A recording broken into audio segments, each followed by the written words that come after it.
Les grandes gueules pour l'intérêt de la Guinée. Nous avons la possibilité de nous exprimer et nous allons continuer à le faire.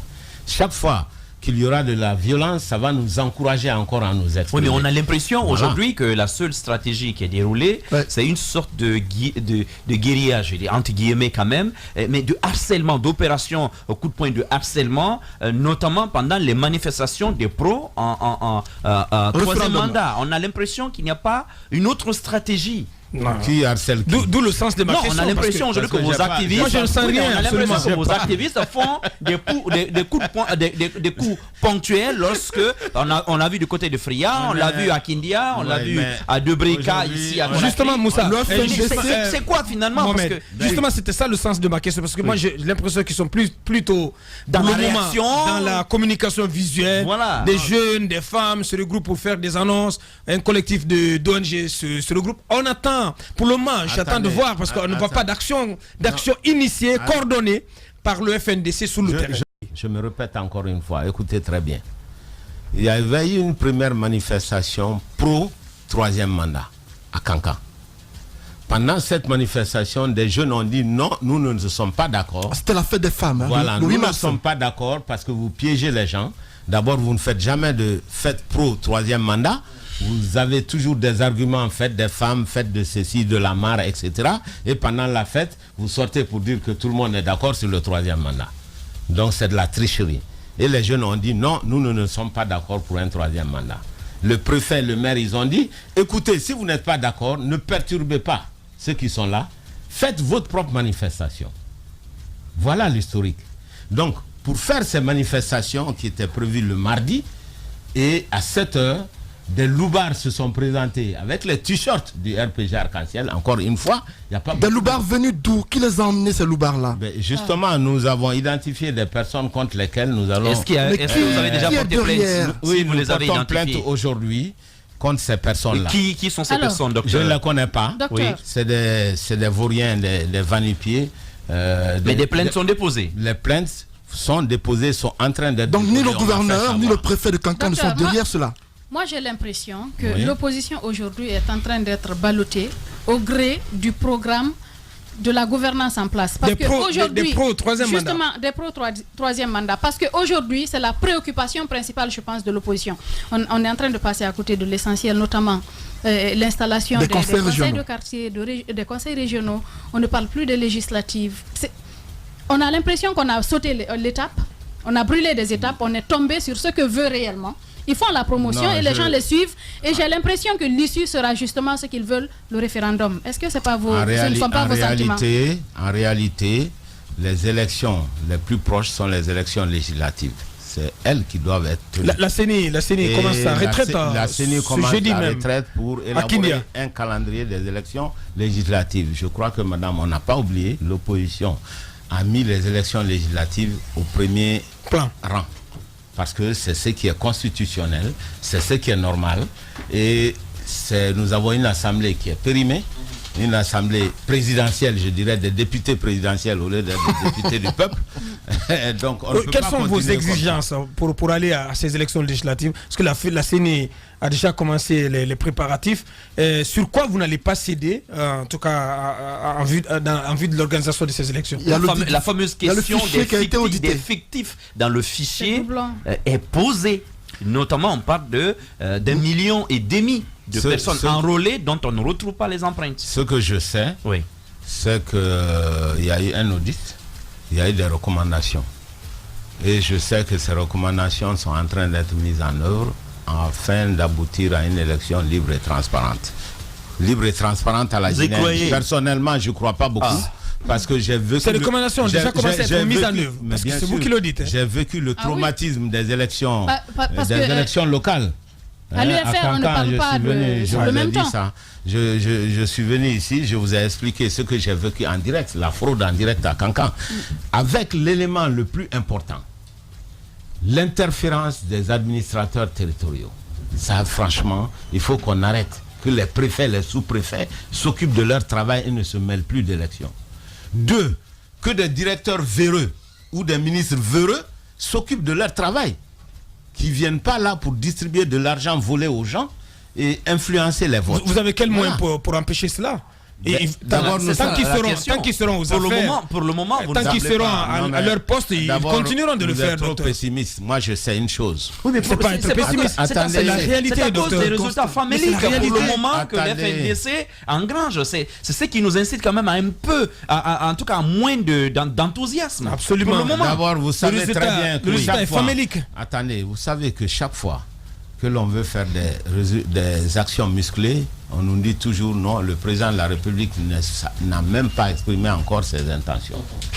Oui, mais ce débat, il est révolu. Hein? Non, il n'est pas tout à fait révolu. Ah ben si. Ce qui est sûr, c'est que nous n'allons pas rester les Vous avez suivi ces interviews ou pas? Parce que nous savons, les médias, avec les médias sénégalais. Il renvoie toujours au peuple. Bien. Il renvoie toujours au peuple. Vous pensez qu'il ne s'est pas clairement exprimé encore? Pas clairement. Et parce que la question qu'on se pose aujourd'hui... D'abord, c'est tout à fait normal que les gens hésitent et que l'on pense que le président de la République n'a pas encore tranché. Pourquoi? D'abord, vu son parcours, il ne faut pas oublier que c'est quelqu'un qui s'est combattu, qui a combattu pour la liberté, pour cette démocratie pendant près de 40 ans. C'est quelqu'un que nous avons vu ici se battre contre le koudaïsme de Lansana Conté, du président Conté. Vous vous souvenez, le RPG était l'un des partis les plus actifs dans la lutte contre le changement de la constitution au temps du général Lansana Conté. Donc nous pensons que probablement le professeur Alpha Condé ne s'est pas encore prononcé parce que c'est contre l'ensemble de son parcours pendant toutes ces années. Mais nous sommes certains qu'il y a un groupe autour de lui. Peut-être que ça lui fera plaisir, bien sûr, en tant qu'être humain, de rester au pouvoir. Il y a un groupe autour de lui qui s'agite, un groupe de pilleurs de l'État, et qui organise ces manifestations ça et là avec les deniers publics. Tout complètement à l'absence du président? À son insu? Non, je ne dis pas à son insu. Ouais, mais il a dit qu'il observe tout cela et apparemment il n'a pas bien sûr, mais il observe tout cela. Est-ce qu'il est... En tout cas, nous croyons que lui-même est sous influence. Docteur parle d'hésitation qui serait normale. Oui. Parce que l'impression qu'on a, c'est que normal. Le FNDC hésite encore, parce que pour lui, Alpha Condé, officiellement, ne s'est pas prononcé. Parce qu'au sein du front, on se demande c'est quoi le rôle de chacun finalement. On sait que la société civile avec Sano est au devant de la scène. Mais vous, les partis politiques, c'est quoi le rôle de chaque parti politique au sein du front? Il faut savoir que le front n'est pas une alliance de partis politiques. D'accord? C'est une plateforme. Oui. Une plateforme, par définition, est très diversifiée et très large. Il se trouve que cette plateforme, pratiquement, regroupe toute la Guinée, à quelques exceptions près. Aujourd'hui, c'est l'expression d'une certaine volonté populaire. Et comme il y a diversité des organisations à l'intérieur de la plateforme, cela signifie nécessairement qu'il y a diversité des moyens d'action, il y a diversité des méthodes. Une société, une organisation de la société civile ne va pas agir de la même manière qu'un parti politique. Et les partis politiques ont aussi des divergences dans les méthodes d'action. Voilà ce qui se passe. Mais c'est tout à fait normal. Au début, que vous ayez ce sentiment, mais moi je suis persuadé que tout le monde va se retrouver et que la Guinée va parler d'une seule voix. À la dernière réunion récemment, on a constaté l'absence des leaders que vous êtes. À cette réunion, beaucoup ont pensé qu'il y a un certain découragement de certains. Oui, mais elle a laissé Lou d'aller. Oui, c'est Lou était, mais il est reparti juste après. Oui, il est reparti après. Hier, parmi eux n'y était pas. Les services de communication de l'UFR ont indiqué que M. Sidi Touré, par exemple, n'était pas en Guinée. Il était absent. Voilà, Dr Ousmane Kaba également. Dr Ousmane Kaba également était absent. J'étais absent, j'étais allé à Dakar pour des relations interuniversitaires. J'ai fait un passage en Turquie pour voir des amis à Istanbul et à Paris. Donc, vous voyez, chaque dirigeant a son propre agenda. Effectivement. Voilà, mais nous sommes en contact serré. Je peux vous garantir qu'à tout moment, nous avons une plateforme commune et une plateforme électronique. Bien. Alors, allez-y, madame. J'aimerais quand même... Vous n'êtes pas membre. J'aimerais quand même savoir, docteur, parce que vous dites qu'il y a un audit qui a été fait du fichier et que en tout cas, les recommandations sont en train d'être mises en exécution. Est-ce que vous croyez en la tenue de ces législatives avant 2020? Vous y croyez, même si d'autres membres avant la fin de cette année ou bien avant 2020? Je veux dire avant 2020. Avant 2020, en 2020, on sait que c'est la présidentielle. Est-ce que les législatives se tiendront? Est-ce qu'il y croit? Je crois fermement et c'est même obligatoire, je dirais. Parce qu'on ne peut pas continuer avec une Assemblée nationale sans aucune légitimité. Il faut bien qu'on fasse ces élections législatives et qu'au fond, rien ne s'oppose à la tenue des élections législatives. En ce qui concerne les révisions du fichier électoral, à mon avis, pour moi, la révision est tout à fait normale chaque fois qu'il y a élection. Parce que chaque 5 ans, d'abord, la population change. Vous avez beaucoup de jeunes gens qui avaient 15 ans, qui avaient 14 ans, qui sont venus en maturité et qui ont l'âge maintenant de voter. Vous avez beaucoup de personnes qui sont décédées. Donc, il faut par routine, il faut toujours toiletter un fichier électoral. Donc, mais ça n'empêchera pas les élections en 2019. Les élections couplées avec le référendum? Vous êtes au courant ou pas? Non, pas du tout. Cela, c'est une option qui est de plus en plus. C'est une option qui serait sur la table. Si cette option-là se retrouvait sur la table, quelle serait votre réaction? Je ne peux pas vous répondre sur ce point pour le moment, mais en tout cas, le référendum n'est pas du tout notre priorité. Vous savez, si le référendum n'est pas votre priorité, pourquoi vous avez mis en place le FNDC? Les gens posent toujours la question. Pourquoi est-ce qu'on s'opposerait à un référendum alors que c'est un droit constitutionnel et du président de la République et des députés? Oui. Tout le monde a le droit de vouloir changer une constitution. C'est tout à fait naturel. Pourquoi pour cette fois-ci il y a un problème? Il y a un problème parce que d'abord, il faut le savoir, avant l'élection du président, du professeur Alpha Condé en 2010, il avait été convenu par tous les candidats que nous étions que celui qui devait gagner doit présenter la constitution au peuple de Guinée pour un référendum. C'est ce qui était convenu. Lorsque lui il a été élu président de la République, il a oublié, entre griffes, de s'occuper de cette affaire constitutionnelle, de plébisciter par un référendum la constitution. Premier mandat, il n'a rien fait. Second mandat, il n'a rien fait. Il attend la dernière année, au moment où il doit partir, pour dire, ah maintenant, moi je me suis rappelé, il faut qu'on change la constitution, qu'on ait une nouvelle constitution. Tout le monde comprend très bien. Et d'ailleurs, dans cette discussion, vous verrez qu'il n'y a aucun autre point que l'histoire du troisième mandat qui est soulevé. D'abord, il n'a pas montré les points de faiblesse de cette constitution. Il y en a. Aucune constitution n'est parfaite. Mais on ne change pas la constitution la dernière année de son mandat. Voilà pourquoi il y a problème. L'autre question, c'est celle soulevée au début de l'émission par Mohamed Mara par rapport à l'amputation d'un pan du budget de l'Assemblée nationale. Koli Kondiano en serait mécontent. Vous qui avez été président de la commission... Pas que de l'Assemblée. Hein. Voilà, justement, de quelques institutions et des départements. Votre réaction par rapport à cette situation, docteur? Écoutez, d'abord, j'estime que cette Assemblée est illégitime. Elle n'a même pas le droit d'exister. Donc je pense que c'est une fausse discussion sur le budget de l'Assemblée.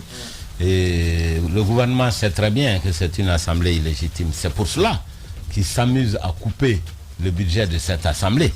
Sinon, ils ne l'ont pas fait auparavant. On parle de 20 milliards et quelques. Écoutez, c'est une Assemblée illégitime. Donc à partir de ce moment, moi je ne me mets pas à discuter ce budget d'une Assemblée qui n'aurait jamais dû exister. Une Assemblée nationale est élue par le peuple. Une Assemblée nationale ne peut pas exercer sur la base d'un décret présidentiel sans aucune limitation, sans aucune date. C'est un véritable scandale. À l'époque, je suis venu ici vous dire que moi je démissionne et j'aurais souhaité que tous les députés démissionnent de la même manière. Malheureusement, tout le monde n'a pas compris. Tout le monde n'a pas été capable de renoncer à leurs avantages personnels pour choisir le droit du peuple de Guinée. Est-ce que ça ne cause pas un problème au sein du Front? Lorsque des membres du Front sont députés à l'Assemblée, vous qui n'êtes pas député, vous menez un même combat. Est-ce qu'il n'y a pas une certaine gêne quand vous vous retrouvez au sein de votre plateforme? Bien sûr que ça réduit l'efficacité de notre action. Bien. Parce que vous vous souvenez, lorsqu'on parle de troisième mandat, qui est un terme juridique très précis, en fait, ça recouvre 3 notions. La première chose, le troisième mandat proprement dit, ce qui est impossible avec cette constitution parce que l'article 27 a verrouillé. Ça, c'est le troisième mandat proprement dit. Pour contourner, il y a l'introduction d'une nouvelle constitution, deuxième cas. Mais troisième cas, il y a un glissement aussi qui est possible, comme on l'a vu en RDC. Bien. Ce sont ces 3 scénarios que nous regroupons sous le label de troisième mandat. C'est tout à fait légitime. Ce n'est que pour maintenir une personne au pouvoir. Dr Ousmane Kaba, notre invité. On va le tester. Les grandes gueules. La minute, oui ou non? Un feu roulant de questions, avec une seule réponse possible. Oui ou non. Langue de bois, s'abstenir. Docteur Ousmane Kaba, notre invité, président du PADES et un des leaders donc, du FNDC. Docteur, vous êtes un habitué de cette émission. On va vous projeter des images de personnalités publiques sur notre écran. Et puis, vous allez nous dire ce que vous pensez de ces personnalités. On va commencer avec vous, Moussa Moïse. Amadou Damaro Camara.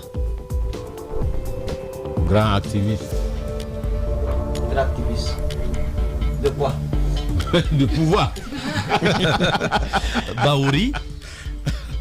Baouri est un homme assez intelligent qui fait de grandes analyses politiques et qui a une longue expérience politique. Sidia Touré.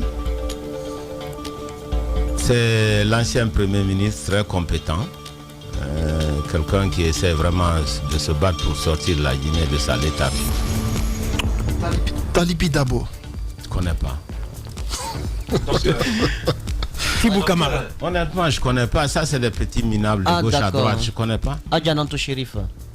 Une grande militante du RPG Arc-en-Ciel qui s'est battue très longtemps et qui, je pense, est un peu vieille maintenant. Tibou Kamara. C'est une sœur à moi. Tibou Kamara et Aboubacar Silla, ministre des Transports. Je n'en sais rien. Tibou Kamara, oui. Bon, ça, c'est un jeune qui se bat bien, qui est assez intelligent, qui essaie de survivre à tous les régimes. Et Aboubacar Silla. C'est la même chose pratiquement. Malik Sankon. C'est la même chose. C'est des dignitaires de l'ancien régime qui sont encore dignitaires de ce régime. Moi, j'ai une certaine admiration pour cette capacité d'adaptation extraordinaire. Bien. C'est Kouba Konaté. Le général, voilà un homme qui a rendu le pouvoir pour partir. C'est pour ça que j'ai beaucoup de respect pour ce garçon.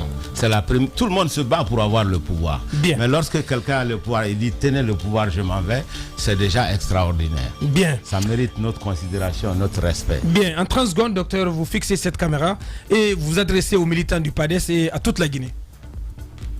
Écoutez, moi je pense que la Guinée est à un carrefour très important aujourd'hui. À savoir, est-ce que la Guinée va se diriger vers l'autocratie, vers la présidence à vie, vers une fausse royauté, ou bien la Guinée va aller vers la démocratie, donc vers l'alternance. Je dis toujours que l'alternance ne signifie pas la démocratie, mais c'est un élément indispensable pour cette démocratie. Vous savez, à force de tourner dans cette histoire de démocratie, on en oublie même le fondamental en Guinée qui est d'aider les populations à sortir de la pauvreté. Mais il est tout aussi vrai qu'on ne peut pas faire de la bonne économie sans une société politiquement stable et correcte. C'est pourquoi j'invite vraiment tous les Guinéens à ne pas se laisser abattre contre l'absolutisme. Vous savez, la tentation totalitaire est très forte avec tous les pouvoirs du monde.